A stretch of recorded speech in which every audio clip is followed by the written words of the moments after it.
Bonjour chers éveillés, on se retrouve aujourd'hui pour la lecture karmique de Didier. On se retrouve tout de suite après. Bonne écoute. Alors je vais dire bonjour à tous ceux qui nous écoutent aujourd'hui. Nous sommes avec Didier pour sa lecture karmique. Alors Didier, tout de suite on m'a donné une date très précise. Alors il y a des choses très précises dans ta lecture de vie. Dans ta lecture karmique, pardon, des choses très très précises, comme des noms, des endroits, etc. Alors là, nous sommes en 1320. D'accord? Oui. Oui. Tu es un moine. Oui. Bénédictin, on me dit.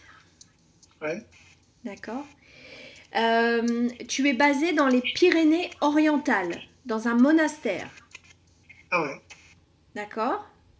Ouais.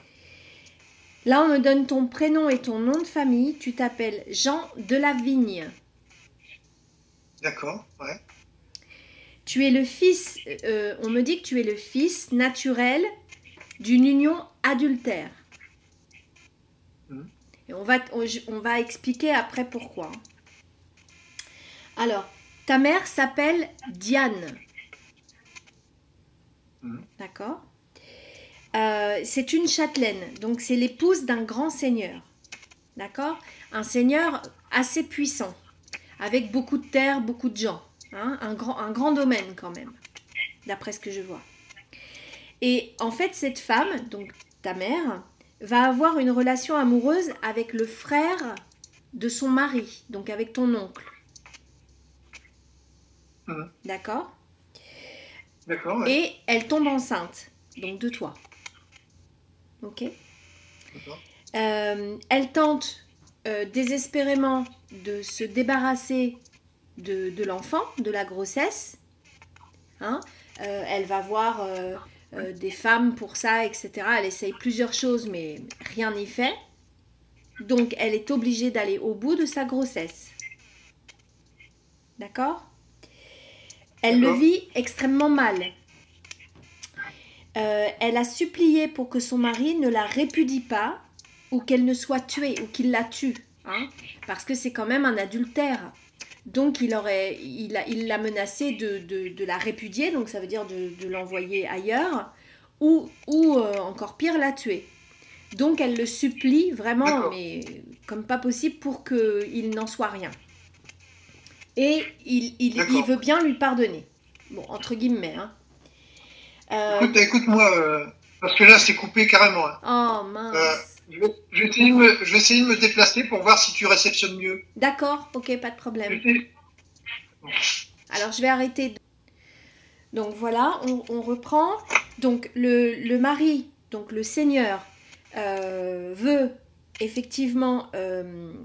enfin, il veut pas la tuer. Il se pose des questions et elle, surtout, elle anticipe en lui demandant de lui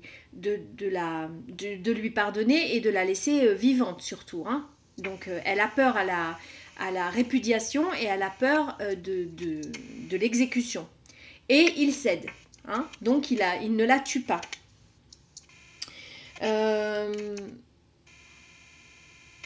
Donc, elle est obligée d'aller quand même au bout de cette grossesse. Donc, le Seigneur, il est obligé d'avaler quand même la pilule, comme on pourrait dire.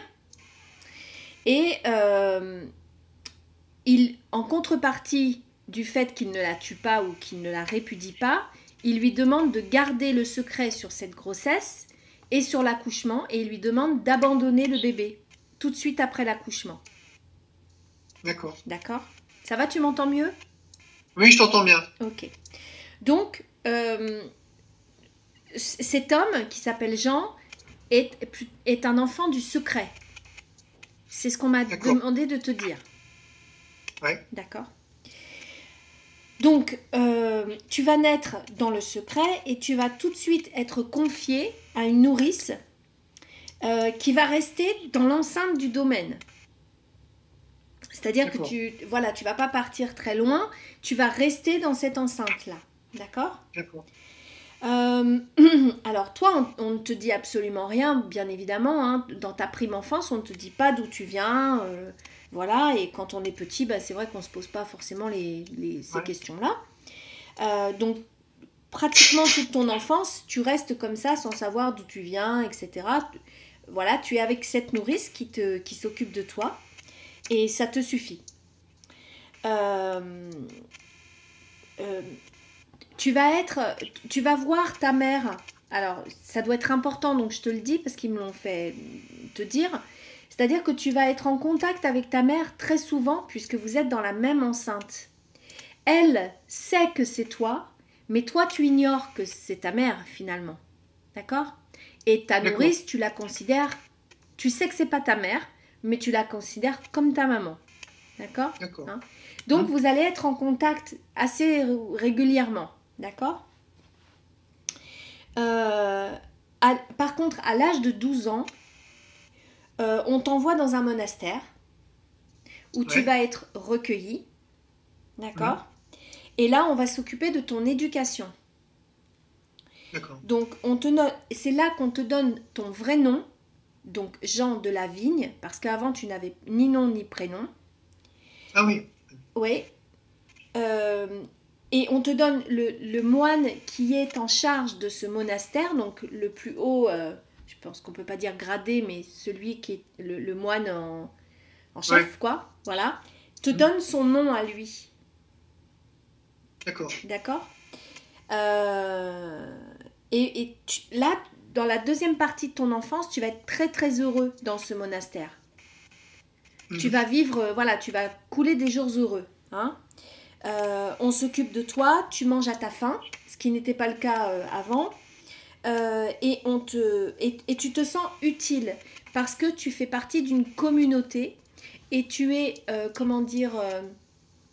avec tes frères, parce que c'est le mot que j'entends, avec les frères, tu te sens égal. Tu as retrouvé une certaine légitimité. Alors, ta maman, pendant tout ce temps-là, elle a eu un autre enfant, celui-là légitime, hein, du Seigneur. Et à l'âge de 14 ans, cet enfant va mourir. D'accord? Donc, ton demi-frère, quoi. Il va mourir. Ouais. Alors, toi, tu n'es pas au courant de tout ça, bien évidemment. Mais alors, le Seigneur, il commence à être vieux parce qu'il était beaucoup plus vieux que ta maman, à la base. Donc, il commence à vieillir. Et avec la mort de son fils légitime, il commence à se poser plein de questions et il veut assurer la succession avant de mourir. Donc, on vient te chercher pour succéder à ton père qui n'est pas ton père et prendre la place dans le domaine. Il ne faut pas, si tu veux, que comme la première en tête de liste, ce serait ta mère, mais comme une femme ne peut pas être à la tête d'une seigneurie, on va dire ça comme ça, eh bien, ils préfèrent te mettre toi plutôt que ta mère. D'accord. D'accord? Donc, on vient te chercher dans ce monastère. Ah oui. Donc, alors, tu comprends pas, hein? Tu comprends pas ce qui t'arrive. Tu veux pas y croire, mais en même temps, on ne te laisse pas le choix du tout. Donc, tu es contraint de partir. Et là, on te demande de rompre tes vœux. Oui. Et là, ça te pose beaucoup de problèmes personnels. Et tu te détournes de ta foi. Pour toi, si tu veux, c'est un affront que l'on te fait. Alors, c'est compliqué parce que c'est que des ressentis, mais c'est comme si Dieu te faisait un affront en te demandant de te libérer de lui. D'accord. Ouais. C'est comme si tu vivais un deuxième abandon. Ouais. D'accord? Alors, tu vas aller dans cette seigneurie-là, tu vas retrouver ta mère, contraint et forcé, hein, donc ta mère que tu connaissais pas, voilà. Et tout de suite, tu te sens vraiment pas à ta place. C'est vraiment pas ton truc, hein, voilà. Et il va se former beaucoup d'ennemis autour de toi. Tu vas avoir beaucoup de gens qui vont vouloir bah forcément te pousser pour prendre ta place. Ils veulent, tous ces gens-là là, veulent ton nouveau pouvoir, et pour eux, tu n'es absolument pas légitime, parce que l'histoire a éclaté, tout le monde sait d'où tu viens, comment tu as été procréé, et donc personne ne trouve ça juste, si tu veux. D'accord ? Alors, tu vas établir un rapport très très étrange avec ta mère. Elle va vouloir rattraper un peu le temps perdu, si tu veux. Elle va vouloir se présenter comme une femme aimante. Mais toi, tu crois pas en elle. Tu vois bien que il y a pas grand-chose derrière. C'est une façade, si tu veux, pour t'amadouer. Hein. Toi, ton principal truc dans la tête, c'est qu'elle t'ait abandonné. Donc, tu peux pas passer au-delà de ça. Hein. Ton père décède, enfin ton père qui n'est pas ton père, hein, le Seigneur décède, et là tu deviens vraiment le Seigneur, d'accord, le Seigneur du domaine.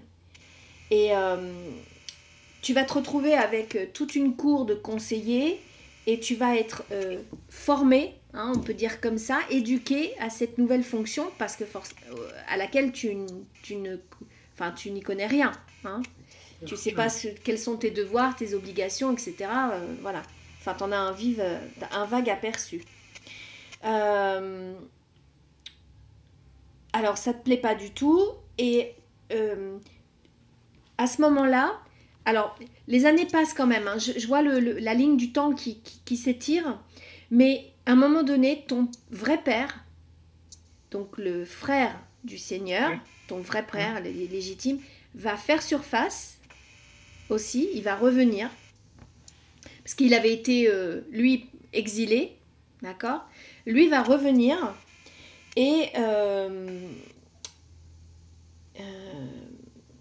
il veut prendre ta place il veut prendre une place, pardon, auprès de toi, mais tu comprends rapidement que ses motivations ne sont pas fondées sur l'amour, forcément, hein, mais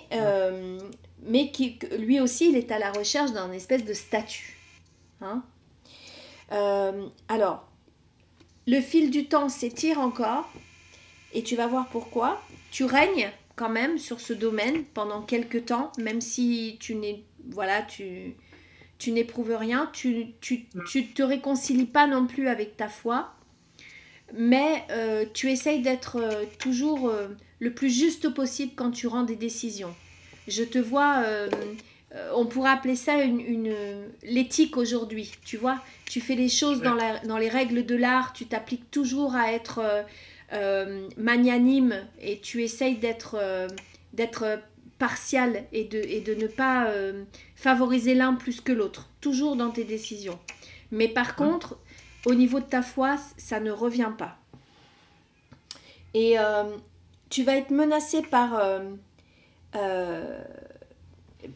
elle est compliquée l'histoire. Hein. Tu vas être menacé à un moment donné de ta vie, et on arrive sur la toute fin de la lecture, par le fils de ton oncle, qui s'appelle Eric, et qui veut prendre ta place. Et alors là, il va pas faire deux poids deux mesures, il va te tuer. Donc tu vas être assassiné. D'accord ? D'accord. Tu es assassiné à l'âge de 35 ans. Je ne sais pas pourquoi ils m'ont donné cet âge, mais c'est 35 ans. Est-ce que tu veux connaître la façon dont tu es décédé ? Oui. Oui. Alors, tu dors, et il t'étouffe avec un coussin. Donc, c'est par, on peut dire, asphyxie. D'accord, ouais. Hein ? Il t'étouffe. Ouais. Voilà.